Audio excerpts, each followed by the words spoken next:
Hey guys, this is Luthais. Welcome back. And today we are going to be doing an in-depth survival guide of the PVE side of Orca Island, which basically means the player versus environment. And what I'm going to be doing in this video is showing you all the mutants and all the creatures that you will be facing in Miscreated, from the least amount of dangerous, so they're not really dangerous, up to what I see as the most dangerous creatures in Miscreated. And then we're going to look at a few weather effects as well, because regarding the PvE, guys, I really need to show you how beautiful this world looks, and of course what effect all the weather effects have. And yes, it's much more than just the creatures. Now, first up on the list, we've got this little rat roach, but yeah, as you can see, it doesn't do a lot of damage. It's just an annoyance, and yes, as you can see, you can kill it quite quickly. So yes, other than just annoying you most of the time, you don't really need to fear them, and you can run away from them easily as well. So they don't really pose any threat. These guys also don't do a lot of damage, but when they explode, they can definitely hurt you, and they can add bleeding markers to you. Okay, so that's one dangerous point. The other thing is they are quite loud, and if they explode, they can tip another player off that someone is close to them. On the mutant side, you get three different kinds of mutants. This is just basically the screamer, as I call him. As you can hear, he just screams a lot.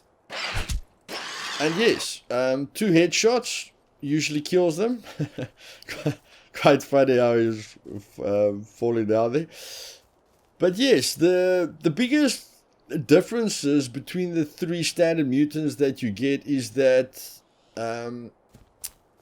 they add a bit of damage to you, but the amount of hits it takes from you to kill them doesn't really differ.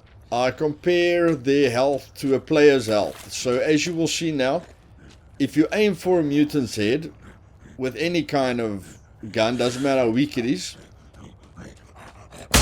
1 headshot will definitely kill it. Okay? And this is the third kind, but he's got clothes on now, so I'll show you what it looks like now. And then yes, we will be covering the spider mutant.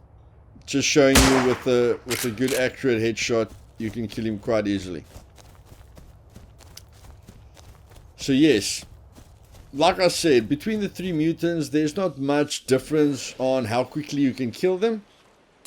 But between the 3 of them, the chances that they're going to add a bleeding marker to you becomes higher and higher. Okay, and I'm just going to bring this one into the light for you, that you can see what it looks like.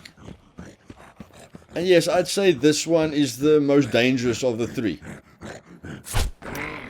Definitely adds bleeding markers a bit faster.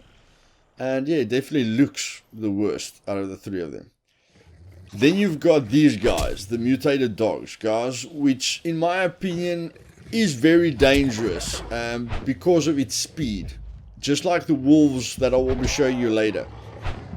They bite you continuously. And if you do not get rid of them, and you're within the center of their zone, you're going to be in deep trouble. Okay, so if you don't have a weapon, personally I just think you have to run away.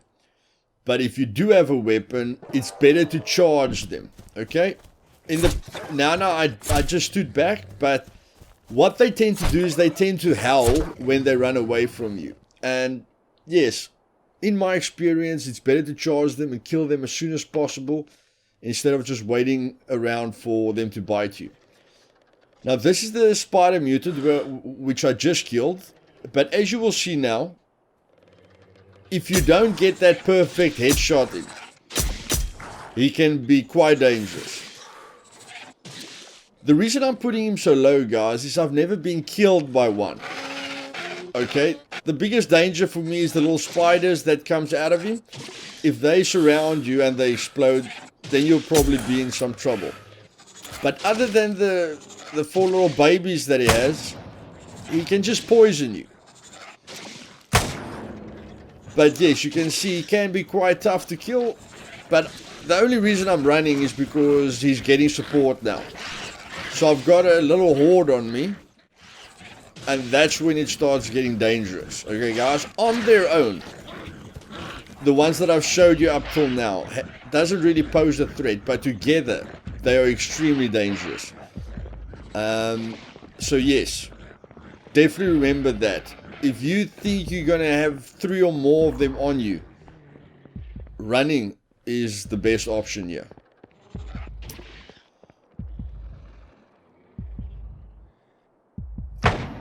Okay, and as you can see, the headshot is always a valid option. And the one great thing about the PvP or the PvE is the ambience. Now, a very funny story is that while I'm killing the mutants, I'm gonna hear a mutant run after me, but it doesn't make any sounds. And I promise you guys, I was shitting in my pants when I heard this mutant. Yeah, so it's gonna come now. I haven't got a lot of ammo on me. So, you know, I know my back is against the wall. And just as I think I've killed them all, listen to this.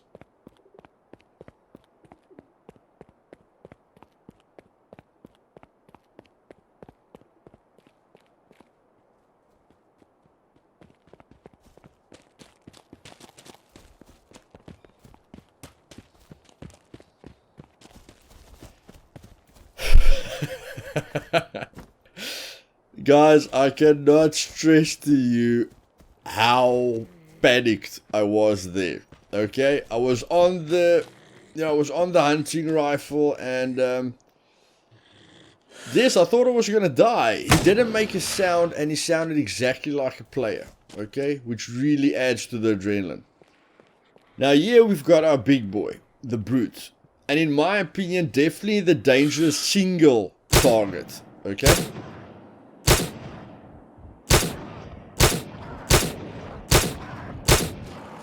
Now I think if you just hit headshots, then you can probably kill him in about 6 bullets, but it normally takes between 8 to 10. Here again, just starting with the hunting rifle. Making sure I get that headshot in. As you can see, after that it still takes bullets.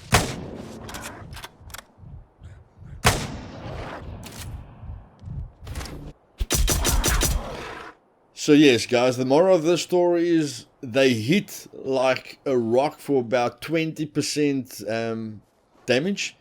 So don't take them on without a weapon. They have got a range like every other mutant. And just like them, the bear hits quite hard as well. Now, of course, the bear is just as dangerous as the brute because of its power. And of course the brute's going to get an upgrade in 1.0, which will make him even more dangerous with armor plating.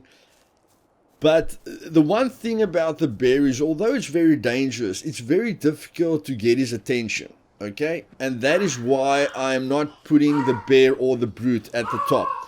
It's because, yes, sorry about the dogs. Something just triggers it every time I speak. It's one of those things. But yes, the bear doesn't charge you very easily, which I am basically showing you here. You can get quite close to it without it aggroing on you. Okay, so I'm literally now as close as I can be to any bear, and it's going to charge me. As you can see, still takes a bunch of bullets to kill. Bites you for about 30 to 20 damage each bite. So it is very dangerous, but you can hear it from a distance. And yes, staying out of its way is not too difficult at all, guys. And that is why I'm putting wolves, a pack of wolves, right at the top. These guys have killed me more than I can count, guys.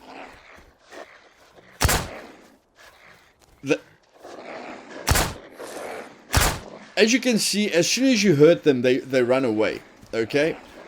But if you can't kill one of them with a melee weapon, then you're going to sit with a major problem. And even while I'm shooting them, they don't take long before they come back, which in my opinion makes them the most dangerous creatures on Orca Island. And I guarantee you that if you are close to the center of their zone and you do not have at least a melee weapon on you, or even if you do have a melee weapon on you, the chances that you're going to die are quite high. The problem with these guys is they attack you when you turn your back most of the time. Okay, so they have killed me even if I had a melee weapon on me, because they don't tend to charge you when you're looking at them. But as soon as you turn your back, they bite you in the ass, okay? And as you can see, they're relentless. Now, here I already knew I was on the edge of their zone, so I just decided to book it. But guys, yes, if you hear these guys howl in the distance, make sure you stay out of their area, okay? Because I guarantee you that if you don't have at least a pistol on you with 10 or more bullets, you're in for a surprise, okay? And now I'm just giving you some demonstrations of why you shouldn't get too confident with the PvE side of this game. I've got a gun.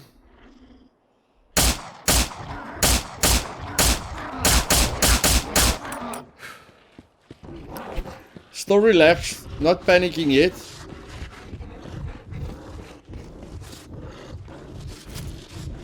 But now I'm panicking. And a horde spawns on top of me while I'm with a brute.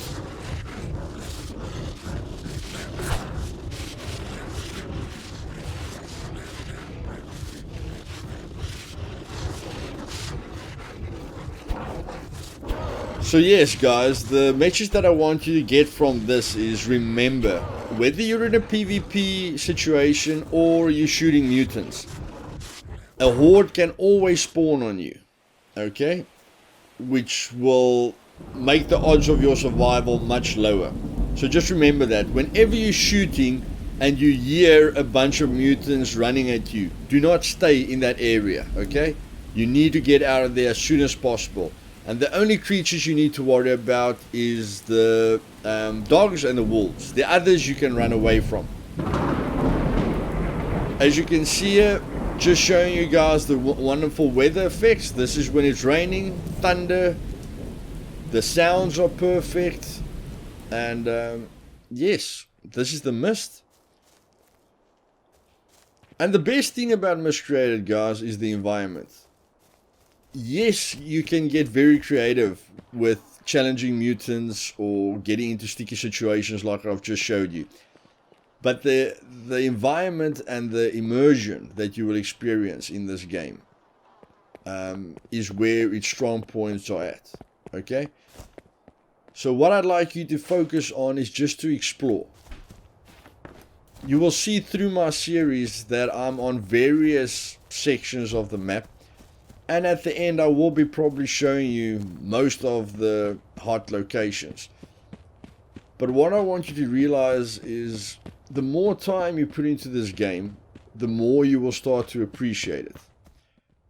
And the more things you will experience. And the weather effects helps a lot. But the freedom in Miscreated is what is going to be the strongest point for you in this game. And what I want you to do is, when you start the game, you might not know what's going on and you might be walking for quite some time, but just remember, that is the magic of this game, is the freedom and the size of the map. And storms like this is a nuclear winter storm. It does push up the radiation at the moment, but because the temperature system is coming into 1.0 beta, it's going to be taking down your temperature as well. Okay, so you're going to get cold, hopefully very cold, within these nuclear winter storms. And of course, in the previous episode, I showed you what the radiation storm looks like, with the green You know, with the green radiation flying all over the place. Well, guys, I hope you enjoyed that. And yes, if you like this video, please leave a like. And then if you want to be notified of future videos, just click that bell button. And if you haven't subscribed yet, guys, it will really help me out if you guys just click that subscribe button, since I've got a target of 1,000 subscribers that I'd like to reach. And yes, have fun and see you in the next episode.